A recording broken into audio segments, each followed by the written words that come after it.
Hello my friend my family, કેમ છો બધા? રેખા જામરાણી અને જય શ્રી કૃષ્ણ. હજી નાઈને નીકળી છું. ખાલી લિપ ગાર્ડ અને આઈબ્રો સેટ કર્યું છે. વાળ ખૂબ ભીના છે, તો તમે માથું ધોયું છે તો ખૂબ ભીના છે એટલે જૂની વીંટી દીધી છે ને વિડીયો સ્ટાર્ટ કરી દીધો છે. અને આ ફ્રેન્ડ કાલે રાત્રે ખૂબ માથું દુખતું હતું, ખૂબ માથું દુખતું હતું. તો પછી મેં ખૂબ સારું તેલ નાખ્યું હતું. તો મેં કઈ રીતે તેલ નાખું છું અને એની સાથે સાથે હું જે બોલું ને એ ખાસ તમે સાંભળજો. મારી લાઈફનો જે અનુભવ છે મેં તમારી સાથે શેર કર્યો છે. થોડોક ઇમોશનલ થઈ ગઈ છું, બરાબર? તો ચાલો જુઓ તમે ક્લિપ, પછી આખો દિવસ આજનો તમારી સાથે શેર કરીશ. આજે સોમવતી અમાસ છે, દીપ અને જગદીશભાઈ પાણી રેડવા ગયા છે અને એ લોકો રેડવા ગયા પહેલાં હું નાઈને નીકળી ગઈ હતી અને આટલું બધું મેં કરી લીધું છે. આઈબ્રો અને લિપસ્ટિક, ટૂંકમાં લિપ ગાર્ડ એ મને રૂટીનનો શોખ છે. અને વેર કલર છે એ હું રેગ્યુલરી કરી લઉં છું. 10 દિવસે 15 દિવસ મને જરાય વ્હાઈટ વાળ ગમતા નથી, મને પોતાને જ નથી ગમતા, મને એવો જ શોખ છે. તો રેગ્યુલરી હું કરી લઉં છું. પણ કાલે ખૂબ માથું ચડ્યું હતું એટલે કલર નથી કર્યો, કારણ કે સાતમ ઉપર કરી દીધો તો લીઝાએ બહુ જ ફાઇન કરી દીધો હતો મને. અને હા, જો કલર પણ કરીને ઉતરી છું. પછી આગળ આપણે મળીએ ત્યાં સુધી હું તેલ નાખું છું માથામાં. મેં રાત્રે વિડીયો ઉતારી લીધો હતો, અહીંયા જ બેસીને મેં ટોપરાનું તેલ નાખ્યું છે, થોડો ઘણો મસાજ કર્યો છે. જાતે જ માથું દુખતું હતું તો થોડીક એક્સરસાઇઝ સાથે મેં કર્યો છે વિડીયો.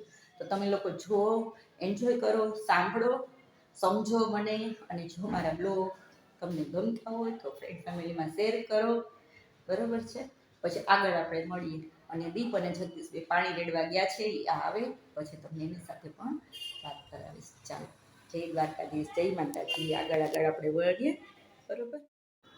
ચાલો, તો જો હું આ ટોપરાનું તેલ છે એ ફ્રેન્ડ નાખું છું અને રેગ્યુલરી ઘણા વર્ષથી હું ટોપરાનું તેલ જ વાળમાં યુઝ કરું છું નાખવા માટે. તો એનાથી મને ઘણો ફાયદો છે, સ્કિન માટે પણ સારું. અને પહેલાંના જમાનામાં તો ખૂબ તારવામાં જેમ વાટકી ઊંધી વારી અને ઘસતા અને ખૂબ ઘસીને તેલ નાખતા. પણ અત્યારે તો આપણા વાળ જ એવા થઈ ગયા હોય, કારણ કે આપણે કેમિકલ શેમ્પૂ બધું વાપરતા હોઈએ છીએ એટલે. તો જો આવી રીતની એક બોટલ આવે છે, એમાં આવી રીતની સ્પ્રિંગ જેવું હોય છે. તો આવી રીતના હું તેલ પહેલાં તારવામાં છેક દાંતીઓ આપણે નાખતા હોય ને એ રીતે ઓળાવતા જઈએ અને એ રીતનું તેલ નાખતી જાઉં છું. અને આજે ખૂબ સખત માથું ચડ્યું છે, ખૂબ માથું ચડ્યું છે ફ્રેન્ડ. તો બસ જાતે તેલ નાખું છું. અને હા, હું નાની હતી ત્યારથી કે અત્યાર સુધીની અંદર મને બહુ ઓછું યાદ આવે કે મને કોઈ માથામાં તેલ નાખી દીધું હોય એવું. હા, ક્યારેક મારી લીઝું અને સ્વીટું બંને તેલ નાખી દીધા, કારણ કે મને ખૂબ માથું દુખતું ત્યારે મારી છોકરીઓ એમ કહેતી કે લાવ મમ્મી તેલ નાખી દઉં છું.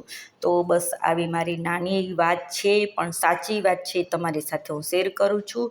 અને માથું જ્યારે દુખતું હોય ત્યારે તેલ નાખી અને હું કઈ રીતે મસાજ કરું છું અને કઈ રીતે એક્સરસાઇઝ કરું છું તો તરત જ હું રિલેક્સ થઈ જાઉં છું. તો આજે થોડુંક ઇમોશનલ થઈ ગયું હતું, મમ્મી યાદ આવ્યા હતા. કહેવાય છે ને કે મા વગરના તહેવાર નકામાના અને બાપ વગરના વ્યવહાર નકામાના. તો ફ્રેન્ડ, એવી વાતો આપણને ક્યારેક યાદ આવી જાય છે. ભલે ભાઈઓ ભાભીઓ બધા જ હોય છે, છતાંય મા બાપ એટલે એક મા બાપ અલગ જ વસ્તુ હોય છે. તો બસ આવી રીતના 10 આંગળી લઈ અને ખૂબ મસાજ કરીએ અને ખૂબ સરસથી આપણે એને ઘસીએ છીએ. અને લમણા મારા બે છે એટલા દુખે છે તો બસ એને એકદમ પ્રેસ કરીને ખૂબ દબાવું છું. અને ડિલિવરી ટાઈમે ક્યારેક આપણે કોઈ આવ્યા હોય તો એને કોઈ તેલ નાખી દીધું હોય, એ આપણે એને ખૂબ ધન્યવાદ ને થેન્ક યુ કે એને આપણે ક્યારે ધ્યાન રાખ્યું હોય, બરાબર છે ને? અને મારો દીપ પણ બિચારો એમ કહેતો હોય કે મમ્મી મને તો આવું આવડે નહીં, નહીંતર મસ્ત નહોતું હું કરી દઉં. એટલે બસ મારા છોકરાઓનો સપોર્ટ છે ને મારી સાથે, એટલે બસ હું ખૂબ રાજી છું મારા જીવનમાં કે ના, મારો જગદીશનો સપોર્ટ સરસ છે, મારા છોકરાઓનો સપોર્ટ સરસ છે. અને બસ મસાજ કરતાં મારી જે લાઈફની વાત છે તમારી સાથે, સાચી વાત છે, એ જ હું તમારી સાથે શેર કરું છું. કોઈ ખોટી વાત નથી કરતી. બીજા નંબરમાં કે એકદમ આપણને જેવી રીતનું માથું દુખતું હોય ફ્રેન્ડ, તો ખૂબ મસાજ કરી. અને આજે તમને એક એક્સરસાઇઝ આપીશ રિલેક્સ થવા માટે. તો જો અહીંયા અમે ખૂબ ઘસીને ખૂબ માથું દબાવીને તેલ છે ને નાખી લીધું છે, ભરપૂર તેલ નાખ્યું છે. અને અહીંયા હું તમને ખાસ એક એક્સરસાઇઝ કહીશ કે આપણા લેડીઝો માટે તો ખૂબ સારામાં સારી, પણ જેન્ટ્સ થાકી ગયા હોય ને તો એ પણ કરી શકે ને લેડીઝ પણ કરી શકે. મેં આઉટ ઓફ લિવિંગના ક્લાસ પણ કર્યા છે, મેં કન્ટિન્યુ 3 વર્ષ યોગા કરેલા છે. તો જો સ્પષ્ટ શબ્દમાં કહું છું કે 4 આંગળી બગલમાં દબાવી દેવાની છે અને અંગૂઠો શોલ્ડર ઉપર રાખી અને 20 કાઉન્ટ કરવાના છે. અહીંયા તમારે કેટલા 20 કાઉન્ટ થાય ત્યાં સુધી દબાવવાના છે. એકદમ રિલેક્સ થઈ જશો. હું અહીંયા તમને 5 કાઉન્ટ કરીને બતાવું છું, કારણ કે વિડીયોમાં 20 કાઉન્ટ કરું તો બહુ વિડીયો લાંબો થઈ જાય, તો મનમાં 5 ગણું છું. ફૂલ પ્રેશરથી બગલનો ભાગ દબાવવાનો છે, ઉપરથી અંગૂઠાથી શોલ્ડરનો ભાગ દબાવવાનો છે અને અહીંયાથી એક સાઈડથી લમણું દબાવવાનું છે, આ સાઈડથી દબાવવાનું છે. તમારે જ્યારે કરવું હોય ત્યારે 20 કાઉન્ટમાં કરજો, ખૂબ રિલેક્સ થઈ જશો, ખૂબ સરસ રિલેક્સ થઈ જશો. હવે આપણા 2 હાથ હથેળીમાં રાખી અને આગળથી ખૂબ કપાળ દબાવવાનું છે અને ઊંડો શ્વાસ લેવાનો છે, છોડવાનો છે. હવે પાછું આપણા 10 આંગળા ભેગા કરી અને જે આપણી ગરદન છે જે એમાં ખૂબ પ્રેશર કરવાનું છે અને જેટલું થાય એટલું આપણે આમ નીચું નમી અને આપણે આગળ કેમ ડોકની ખેંચતા હોય એ રીતે કરવાનું, કારણ કે આપણે એકલા જ છે, આપણું શરીર આપણે જ સાચવવાનું છે. તો આપણે જ આપણી જાતે મસાજ કરતાં શીખી જવાનું છે. મારા લાઈફમાં જે સાચું છે એ જ હું તમને બતાવું છું. તો હું રેગ્યુલરી જ્યારે માથું દુખતું હોય, ટેન્શન હોય, કોઈ પણ પ્રોબ્લેમ હોય તો મારી જાતે સોલ્યુશન હું કાઢી લઉં છું. તો જો આ રીતથી હું રિલેક્સ થઈ ગઈ છું અને હવે સવારથી માથું ધોઈ અને વિડીયો તમારી સાથે સ્ટાર્ટ કરી દઈશ. હેર જો કોરા થઈ ગયા છે અને ફાઇનલી મારે પણ પાણી રેડવા દીપ સાથે જવું જ પડ્યું.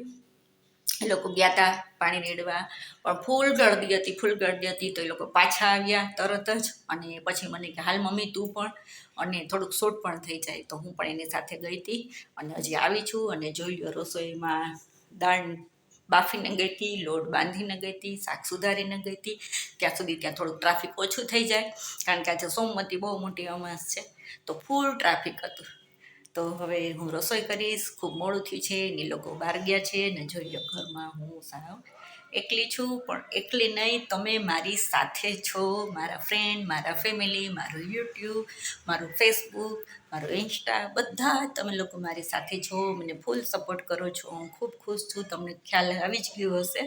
અને હા ફ્રેન્ડ, મારું જે તેલ નાખવાની સ્ટાઇલ છે એ તમને ગમી કે ન ગમી, પણ હું જે બોલી એ તમને ગમ્યું હોય તો ચોક્કસથી તમારા ફ્રેન્ડ ફેમિલીમાં શેર કરજો. કારણ કે હું બહુ નાની હતી ત્યારથી મારા મમ્મી હાલ્યા ગયા છે. સમજો ને કે હું 13 જ વર્ષની હતી, મારો ભાઈ નાનામાં નાનો 3 વર્ષનો હતું.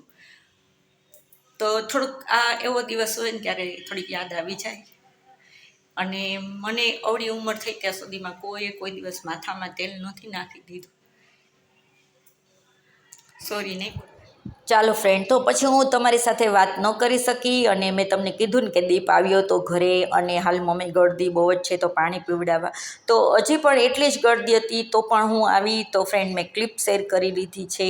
તો અહીંયા જો જગદીશ દીવા કરે છે અને 2 લોટા છે ભરીને રાખ્યા છે. અને આપણી જે શ્રદ્ધા છે એ રીતનું આપણે જે છે કાચું સૂતરનું છે એનાથી આપણે આંટા ફેરા કરતા હોય છે, પીપળાને પાણી પીવડાવે છે, આપણા સર્વ પિત્રનું નામ લઈએ છે કે જે કોઈ આડોશી પાડોશી ઓળખીતા આઘા પાછા જે કોઈ આપણને યાદ આવે એને બધાને આજે પાણી મળી જાય એવી આપણે ભાવના રાખીએ છીએ. બાજુમાં મંદિર છે તો ત્યાં પણ તે 2 બાપ દીકરાએ લોટી ચડાવી ભગવાનને.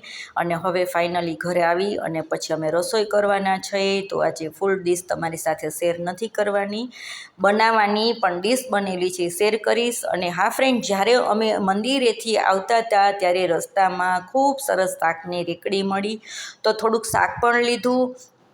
અને આદું ખૂબ સરસ હતું તો આદું ખાસું એવું લઈ લીધું છે. તો આજે એક આદુની તમારી સાથે જે સ્ટીપ છે એ બનાવું છું, જે હું ટ્યુબ એ બનાવી અને તમારી સાથે શેર કરીશ. અને હા, મેં તમને પહેલાંય કીધું હતું ને કે હું આટલી રસોઈ કરીને ગઈ છું. તો જો અહીંયા હું દાળ વઘારું છું. અને હા ફ્રેન્ડ, આ થોડીક ઇમોશનલ થઈને તમારી સાથે વાત કરી છે. જો મારું હાથમાંથી પણ વસ્તુ આજે પડતી જાય છે. ક્યારેક ક્યારેક દિવસ એવો હોય છે, કારણ કે આજે સોમવતી અમાસ હોય તો આપણે પિતૃઓને ખૂબ યાદ આવે આપણને કે એક ટાઈમ કેવો હોય, અને આજે આપણે એને યાદ કરીને પાણી પીવડાવતા હોઈએ છીએ. તો આજે હતી સોમવતી અમાસ, તો મારી જે વાત હતી તમારી સાથે શેર કરી. અને હા, તમને એવું લાગે કે ના તમારી વાત સાચી છે, મેં જે તમને તેલ નાખવાની ટીપ આપી, જે તમને મેં સમજાયું કે તમારે રિલેક્સ થવું હોય તો એમને એમ બેઠા હો ત્યારે પણ તમે એવી રીતે બગલમાં એકદમ આંગળા દબાવી અને શોલ્ડર ઉપર આંગળો રાખીને કરી જજો, એકદમ રિલેક્સ મહેસૂસ થશે. તમે જોઈ જ શકો છો મારી ફૂર્તિ કે કેવી છે એમ. તો ફાઇનલી મારી રેડી રસોઈ થઈ ગઈ છે, તો જોઈ શકો છો. અને હા ફ્રેન્ડ, અમારામાં સલાડમાં બીજું કાંઈ હોય કે ન હોય, ડુંગળી તો રોજ તમને જોવા મળશે. અને આજે સોમવતી અમાસ છે તો બધા સ્વીટ બનાવતા હોય, પણ મારે મોહનથાળ ખૂબ સરસથી બનાવેલો પડ્યો છે, તો મેં કાંઈ સ્વીટમાં બનાવ્યું નથી. દીપ અને એના ડેડી બે જમે છે. અને હવે ફાઇનલી તમને ટ્યુબ કરીને બતાવું છું. મેં પહેલાં પણ કરેલી હતી. તો આદુને મેં લઈ આવી અને પાણીમાં પલાળી દીધું હતું. ખૂબ સરસ ચોખ્ખું થઈ ગયું છે અત્યારે. અને આપણે એને કટકા નાના નાના સુધારી નાખશું. અને એમાં થોડુંક અડધા જ કપ જેટલું જરાક જ પાણી નાખવાનું છે. એની પેસ્ટ ખૂબ સરસ આપણે બનાવી લઈશું. હવે એની પેસ્ટ જે બની ગયેલી છે એને આપણે બરફ જમાવવાના પ્લેટમાં નાખી દેવાની છે. અને આપણે જે રીતે બરફ જમાવતા હોય છે એવી રીતના આપણે કરવાનું છે. આમાં આદુનો રસ પણ છૂટો પડ્યો હોય, કારણ કે આદુના પાણીને આપણે રસને છોડવા માટે થોડું પાણી નાખવું પડે છે, એટલે આદુનો રસ છે એ થોડોક એમાં છૂટો પડે, એને રિલીઝ કરવા માટે આપણે થોડું પાણી નાખવું પડે છે. હવે બધી જ પ્લેટમાં મેં નાખી દીધું છે અને ફાઇનલી એને ફ્રીઝરમાં રાખી દઈશ ઓછામાં ઓછી 2 કલાક સુધી. પછી પાછા મળશું. તો 2 કલાક પછી બધું જ મારું કામ પતી ગયું છે, જોઈ શકો છો. અને આ મારે એક બેગ છે આવી, તો આ બધી જ ટ્યુબ છે એ આમાં આપણે સરસથી ભરી લેશું. તો જ્યારે દાળ બનાવવાની હોય તો એમાં એક ટ્યુબ નાખી દો આવી રીતે, તો દાળ પણ સરસ થાય. ચટણી બનાવવી હોય, ચા બનાવવી હોય. અને મારી પ્લેટ છે એ મોટી છે, એટલે મેં અડધી જ બધી પ્લેટમાં ભર્યું હતું. તો ખૂબ સરસ ટ્રાય કરજો. જો આદુ મળી જાય અને તમને યુઝફુલ લાગે તો કમેન્ટમાં જરૂર કહેજો. ચાલો ફ્રેન્ડ, તો જો મેં હમણાં જ તમારી સામે જ જે આદુની બનાવી છે ટ્યુબ્સ એ રાખી દીધી છે ફ્રીઝરમાં. આજનો બ્લોગ કેવો લાગ્યો, મારી વાતો કેવી લાગી, જરૂરથી કમેન્ટમાં કહેજો. અને હા, તમારા ફ્રેન્ડ ફેમિલીમાં મારા બ્લોગ શેર કરજો. ચાલો નવા વિડીયો સાથે આપણે ત્યાં મળશું. ત્યાં સુધી જય માતાજી, જય દ્વારકાધીશ. તમારા બધાની તબિયત સારી રાખજો, સાચવજો અને સારું સારું જમજો. શાકભાજીમાં ખૂબ જીવાતો આવતી હોય છે તો એ પણ ખૂબ સાફ કરજો અને સરસથી રહેજો ચોક્કસ.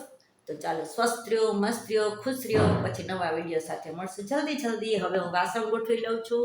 મારું રૂટીન જે કામ છે બપોર પછીનું, કપડાં સુકવવાના છે, કપડાં સુકાઈ ગયા છે લેવાના છે, ઇસ્ત્રી કરવાની છે. તો બસ આજે આપણે બધું કામ કરશું.